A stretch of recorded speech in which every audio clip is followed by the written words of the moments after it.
Hello everyone, I'd like to remind you about the museum paper. Don't forget that I will proofread your first copy or draft. I'll look at it, give you advice, and then you can work on it and it'll be on your own after that. Don't forget it's due before 12 p.m. November 20th. Now, let's get started. Like the Fertile Crescent, people, focused. They found that life around the river was closer than life in the open steppe, or in this case, the open fields of what is now the Sahara. The Egyptian the Egyptian chapter is probably best summed up in one word, and that is consistency. Now, why consistency? Hopefully, you'll be able to understand that by the end of this lecture.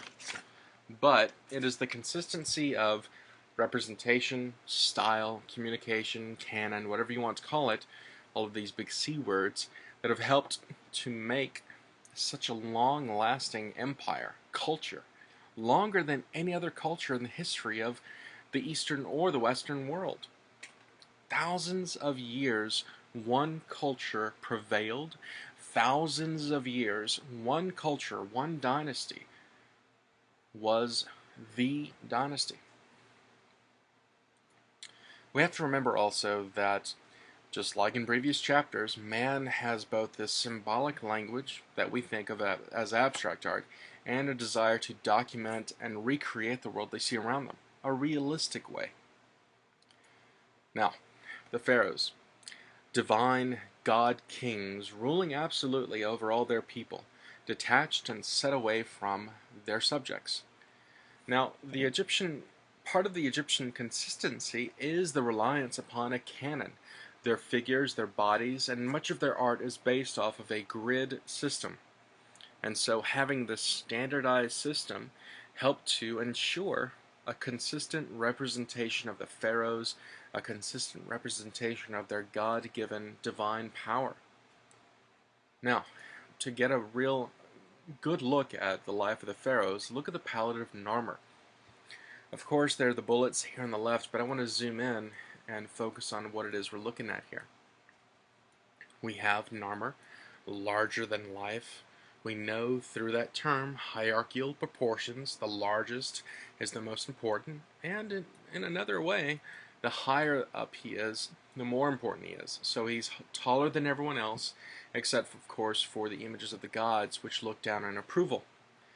To the right of him, you'll see the bird and the marsh. These are symbols of the upper and lower kingdom. Now, why is it upper and lower? Because, think about the Nile River. In the south, it's upper because you're higher up in the river. You remember that the river flows into the Mediterranean. So at the delta and the lowest part, you have marshlands. Not necessarily swamps, but wetlands. Think Louisiana. And the Mississippi Delta. And there you would have lots of reeds and rushes. Now if you look closely in the background, you'll see that there's a man holding a pair of shoes, obviously a servant of Narmer being behind him. Now why would he be barefoot if he has so much bling and so much money? Well, that's because he is a god king, and whenever he stands, whenever he stands, wherever he stands, it is sacred ground.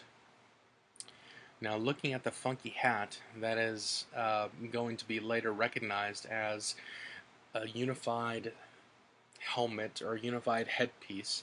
A headpiece, a crown signifying the two kingdoms coming together. You will see the images of a bird and a snake right above the forehead. That is worth remembering. And so in his hand he has a bit of hair. Maybe he's ripping out the extensions, or maybe he's whipping out the weave of the person that he's about to club, or potentially club, with his mace or scepter there. And of course below him, under their feet, are fallen people already before the divine might of Narmer. On the back side of the palette, you can see Narmer with the unified headdress referring, of course, to the two kingdoms, the upper and lower kingdoms. You see that here with this kind of springing forth symbol. Again, you see that he's barefoot and holding the two sandals away from Narmer, because where he stands again is sacred ground.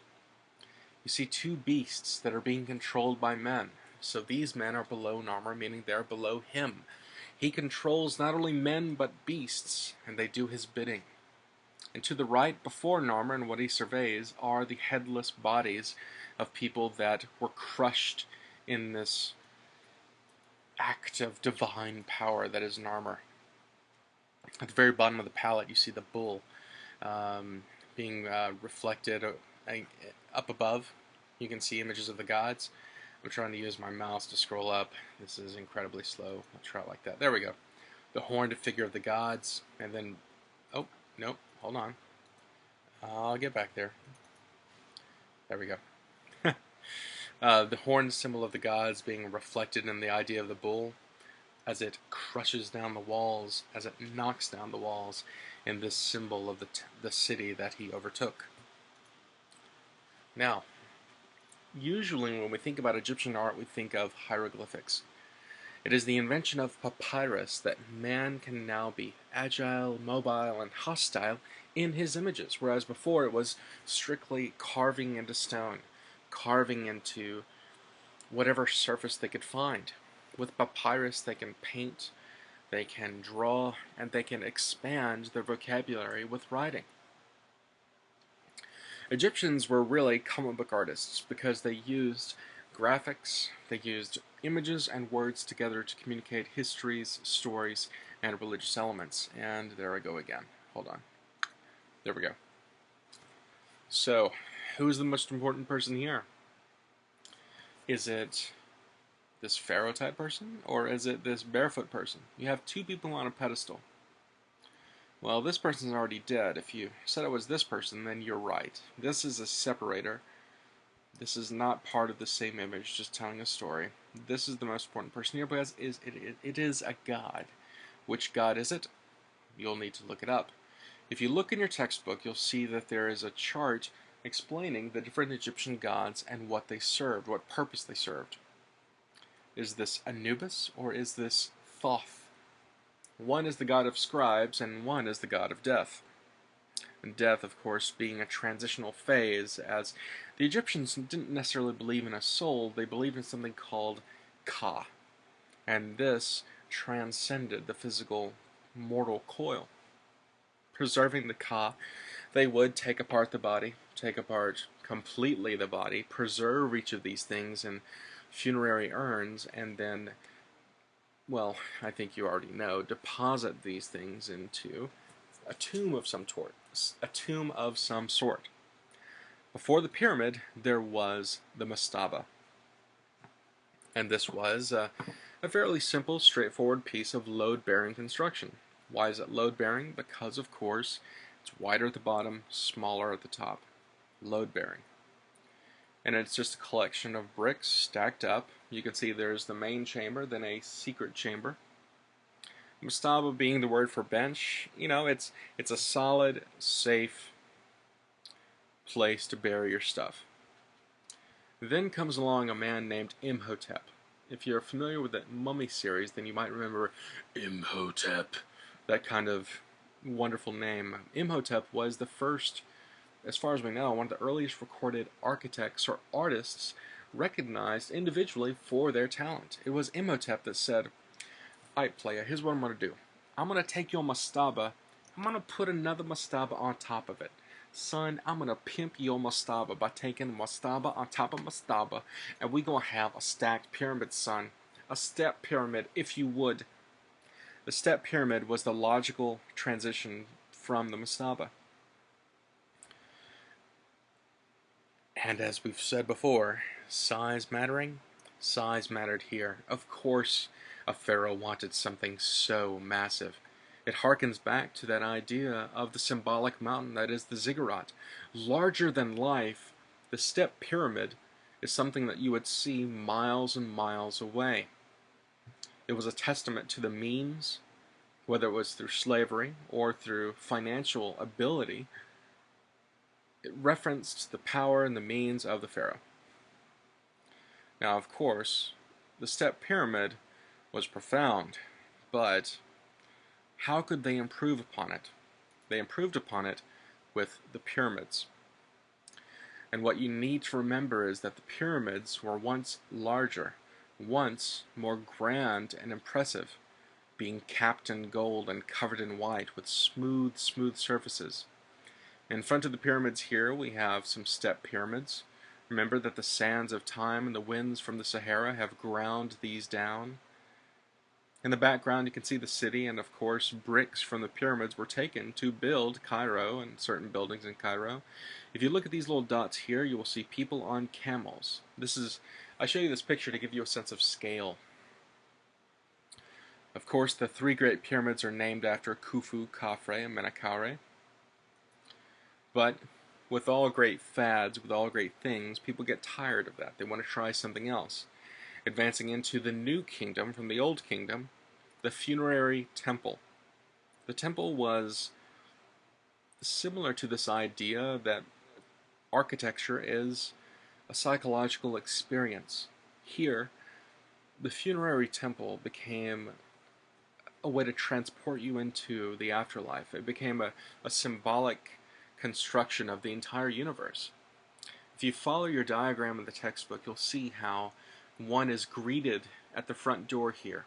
Looking in your book, you'll see that there's a picture of what this front gate, this entrance would have looked like, with sphinxes guarding the entrance, ready to judge you and ask if you are worthy. And then you are flanked by all of these columns. Think about how the sun arcing over the landscape, arcing over these majestic, powerful columns would create shadows dancing across not only the temple, but the land around it. As you walk by each column, you feel smaller. As you walk in and out of the different shadows. Oh, sorry about that. We've got a very large, loud air conditioner here. You become small before the Pharaoh itself. Small in comparison to the universe. It's a transitional, transformational quality. We advance to a very different Pharaoh. While the Pharaoh looks very masculine, this is in fact a woman. This is Hatshepsut. And like the other pharaohs, she adhered to the Egyptian canon of representation. Now, while she was a woman and while she adhered to the canon of representation, she did not adhere to the funerary temple idea that we see here.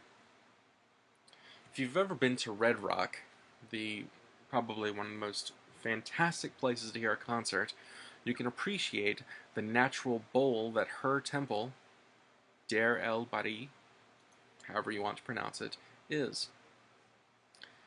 You've got the contrast of the symmetry here, clean, symmetrical edges, and of course symmetry representing order, control. You have the vertical and the horizontal working together to create a strong foundation for this funerary temple.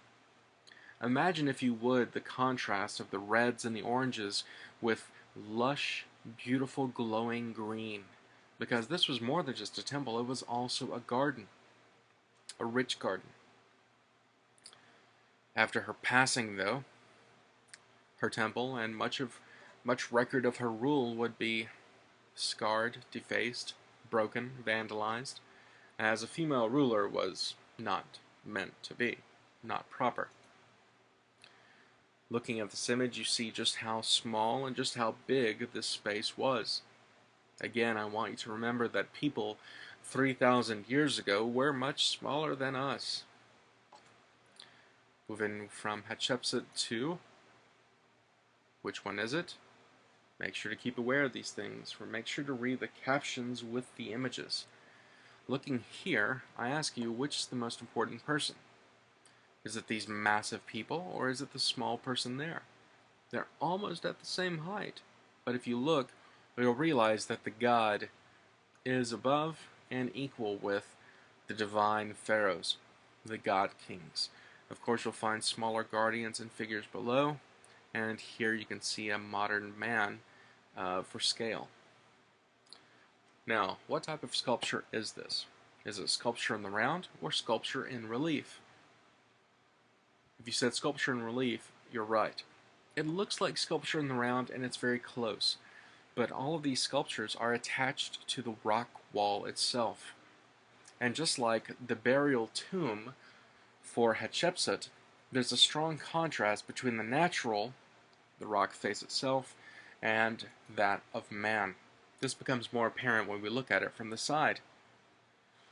Imagine how much time it took to carve that from the living rock. Imagine how many hours, how many hands, how many lives were taken and ruined to make this happen. Speaking of stone, we now look at diorite. We move on to sculpture. Diorite, this very hard stone, served as a fitting medium for a sculpture of the pharaohs. In their perfect, infinite strength, diorite was a natural medium. Speaking about the proportions, the more important the person, the more strictly they followed those proportions. The less important, the more natural, the more gestural they were. Looking here, you see that they're on a pedestal, on a tomb, possibly holding something and at rest, similar to that idea of Gudea sitting before you in judgment of you, as he is elevated. Looking at this sculpture in the round, I ask you, which person is the most important person? If you read the book, obviously you know which one it is, but from just looking at it, you might think it's the woman, because the man here is holding something. Perhaps he's a servant, perhaps he's carrying luggage, or is it the man? Let's look at the bodies. Notice how they're taking steps forward. They're not just standing there, they're not inactive, they are taking a step forward. They're acknowledging and asserting themselves in the world. Notice that he's taking a closer step forward. His foot's about to go off the edge, whereas she's slightly behind. He's slightly bigger and slightly forward. The pharaoh is on the left. The queen, his wife, is on the right, and her features are a bit softer in comparison with his. Now, for those of you that are old enough, you might remember that something so timeless as Coca-Cola needs a change every now and then. And just like Coca-Cola, Egyptian art did have its new Coke, new recipe phase. Enter Amenhotep. Amenhotep, like Cassius Clay, Cassius Clay had his name, he had his life, he did his thing, but then once he got religion, he changed it to Muhammad Ali. Excuse me. Sorry about that. Amenhotep found religion himself. He found not Egyptian religion, he found a new religion. From a polytheistic religion to a monotheistic. He found the god Aten. Amenhotep, who found religion, sorry if this is a repeat, I had to stop for a moment. Amenhotep found religion and became Akhenaten, follower of Aten. Now, you might be thinking, so Amenhotep was a lady? No. Amenhotep not only found religion, not only changed his name, he changed Egyptian art. He even moved the capital of the entire kingdom upriver. These drastic changes became part of the Amarna period. Looking here, you see actually probably a more accurate depiction of a pharaoh. Think about it. If you've ever seen Coming to America, you know that opening scene where, the prince is getting bathed by 4 different women, he's getting fed, he's getting someone to wipe his butt and do everything for him? That's probably close to what the pharaohs had. They ate well, so of course they had a pot belly, they were a little fat. They never had to work, so of course they didn't have strong arms. So, they lived well, they did not look well. That's probably a close approximation to what Amenhotep or Akhenaten looked like.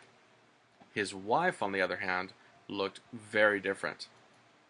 Now, in this carving of Akhenaten and Nefertiti, his wife, you can see probably the closest thing to a Facebook family photo. You see the lovely parents happy, the children fighting for the attention of their parents, and above them is the glowing godly light of Aten looking down in approval. And again, you see the pot belly of Akhenaten, the thin arms, Nefertiti looking lovely in her bandages or robes, whatever that is, and the children. Again, they're raised on pedestals, referring to their godly, divine power, and here, in a very different, very unique departure from typical Egyptian art, is probably one of the most beautiful sculptures of a woman in the history of the Western world, and this is a portrait sculpture of Nefertiti.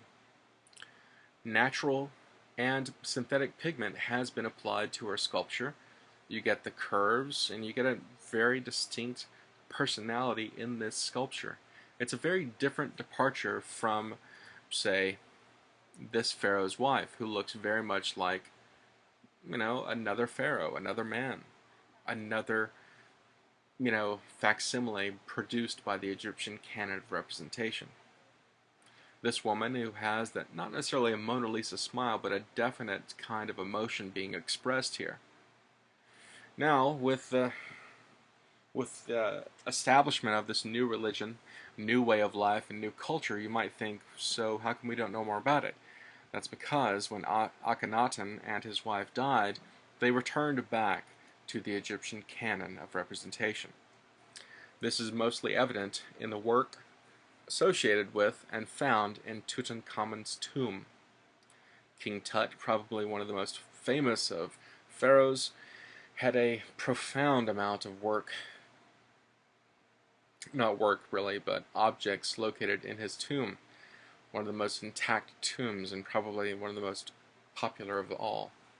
It is in his headdress that we see the symbols of the upper and lower kingdom. We see a return to the Egyptian canon and a profuse amount of lapis lazuli. It is lapis lazuli that we want to be aware of in the visual arts that are two-dimensional in nature. I want to remind you about the pharaohs, and remember the canon of representation of the following of the grid. They're what's used in representing figures in hieroglyphics and images. Now, when we look at hieroglyphics, it may be hard to understand sometimes. They look very basic. They have the profile view of the face and the front-facing eye. But if you take a little time to look at what's going on, you can actually see there's a great many things being told, more than just a harvest. In fact, when you take all of these little images and put them together, you can see a story being told. And that story is this: slaves pick the grain. Slaves gather the grain. Slaves carry the grain to be counted, and of course, children will maybe pick what's left or glean what falls through the nets.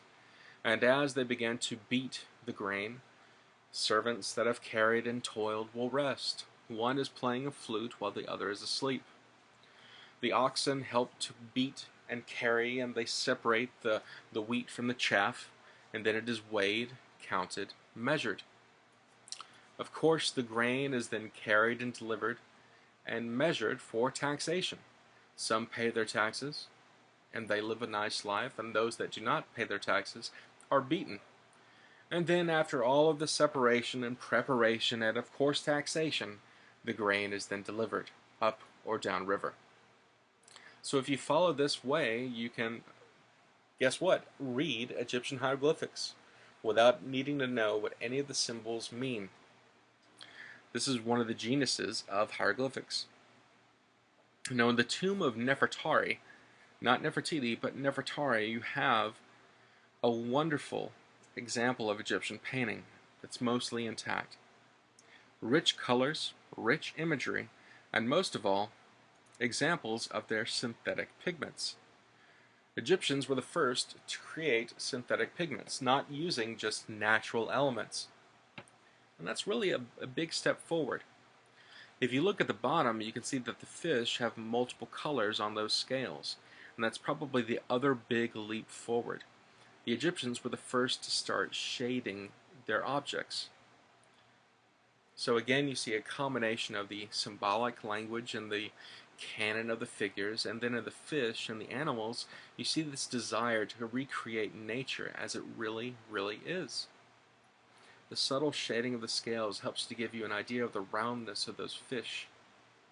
And on the whole, you have this other statement about mankind and man's power over nature. If we compare this with the stele of Naram Sin, we have again that kind of idea of chaos versus order. On the left, you have the chaos and beauty of nature as all of these animals dance and fly about. The man in the middle, standing proud and unbending, holding birds in one hand and a crook or some kind of weapon in the other hand. Man exerts his strength and power over nature, while the child below holds on to father like, "Daddy, I'm scared, I don't know what to do." And the small, submissive woman stands behind him, lovingly admiring the power of the man. We've come a long way, haven't we? Sorry, I just had to say that. I didn't have to, but, the stereotypes that we communicate here. Those things are going to pop up later. We're going to talk about stereotypes and images of men and women in art. It's going to be something that we're going to deal with from here on out. So, we see this combination of realistic and symbolic.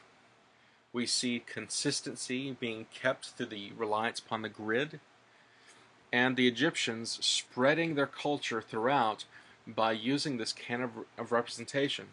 Take over a new city, show them how to represent things, spread the word, spread the power of the pharaoh through images, through objects, and of course remind people far and near of the pharaoh's divine, resolute power with these monumental tombs that are the pyramids. That's it for now. I'd like to remind you to always look at the online quiz. You'll find it here, just a moment. www.mhhe.com/Western Art 5e. Click Student Edition, and of course go to chapter 4? 5? No, chapter 5. Go to multiple choice quiz, print out the questions, and study. If you have any questions, as always, please don't hesitate to email me, leave a voicemail, or drop by the office. Thanks again, and I'll see you in class.